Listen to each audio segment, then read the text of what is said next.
I'll hold on to answering that question just towards the end, because you'll hopefully be pleased to know it's something that we've been thinking about, but it's also something that's been actively talked about in this particular conference.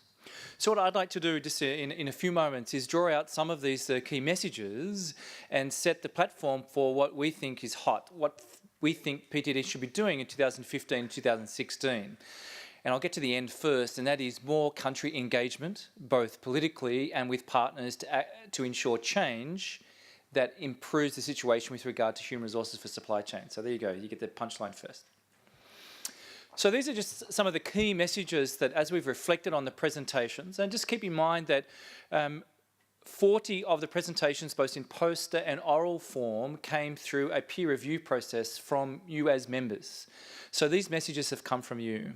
So that efficient and effective supply chain performance is essential if we're going to get universal health coverage. Key message.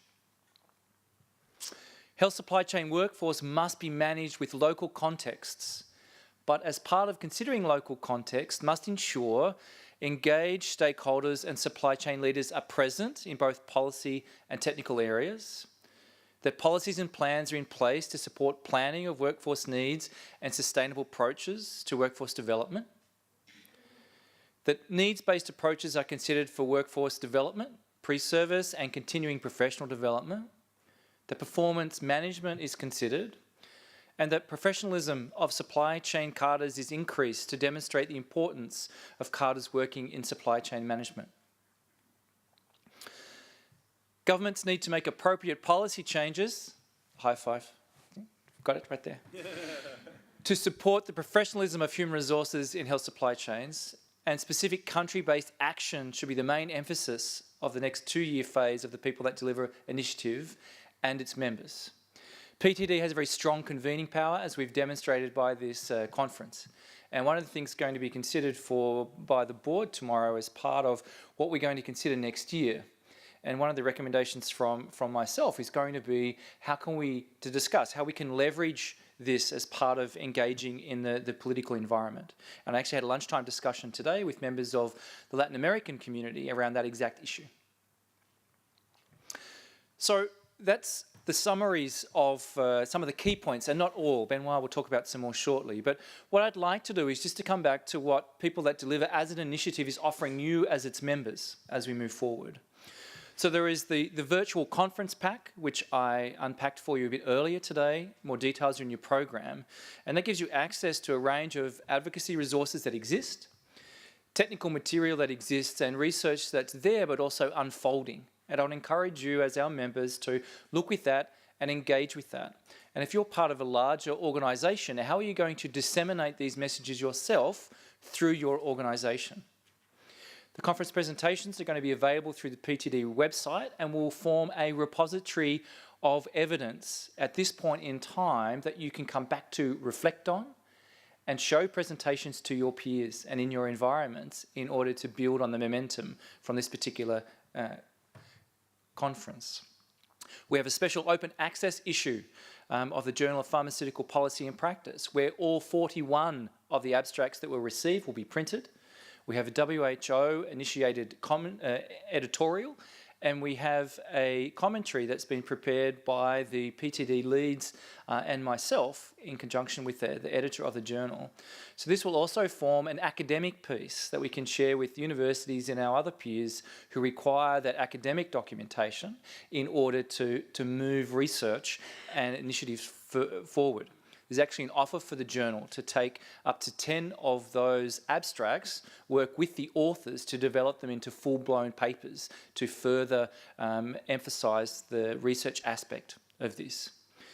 We encourage you to interact directly with colleagues through IAPHL, through Resolog, as a way of continuing discussions when it comes to human resources for supply chain issues and as they intersect with other aspects of supply chain. We've been emphasising key tools that the initiative has as part of its repository through the last couple of days. Advocacy, assessment and planning. We had a successful workshop earlier today. Competency mapping and the release of information regarding its application in Namibia. The funding guide. These are just some of the tools that are available to you to use. and we would encourage you to use them and to share them with your peers.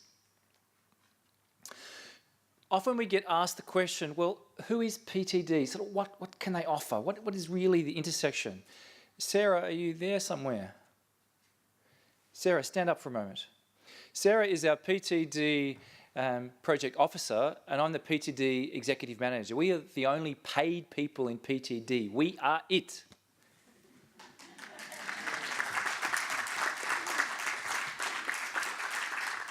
I say that because that helps us be clearer on what we're trying to do. So on the right-hand side are the sort of expected customers of PTD.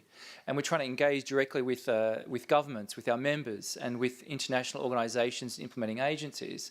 So what do we actually do? Well, the core services we offer are advocacy materials and strategies for particular contexts, if we're asked. But the advocacy materials are available for all.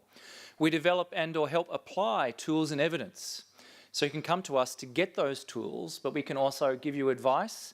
I spend 1/3 of my time on the Skype or phone, giving people advice and talking to people. I'm there as a resource to help you. Facilitation of linkages. I also have great fun learning about organisations, what they're trying to achieve, learning from others and making connection. The leadership workshop that was held on Tuesday this week is an example. And also encouraging the exchange of country-based experiences for peer-to-peer transfer of knowledge. And we would encourage you to contact us with your stories. And this conference is one way of disseminating this information amongst us. How to access us. We have our Secretariat email. We have our website. Our tools we are putting up on the PSM toolbox as we've described. And we also have some links from our website. And there's also laptop, which we've perhaps mentioned in this conference, but that's an interface between providers of supply chain management education and users. So this is a good reason to go to your Dropbox, because there is a leaflet there that describes laptop and how to interact with it. And there's also the PTD website, which has a range of news and items for you. So from my perspective as the executive manager, PTD is actually, its strength is in its members, and its members need to take action if we're going to use this particular conference as a platform for further country-based change. You can do that by becoming a member, joining a working group, becoming a Twitter follower, or engaging with our other resources.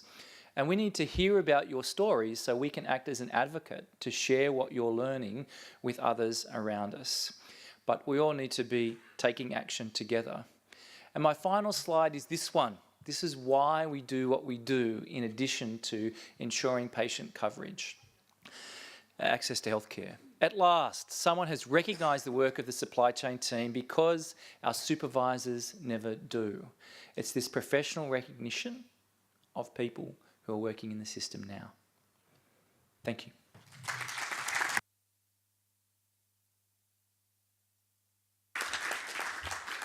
Thank you, Andrew. And I'd like to actually ask for one more round of applause for Andrew for all the great support he's given us over the last 2 years almost, moving us forward.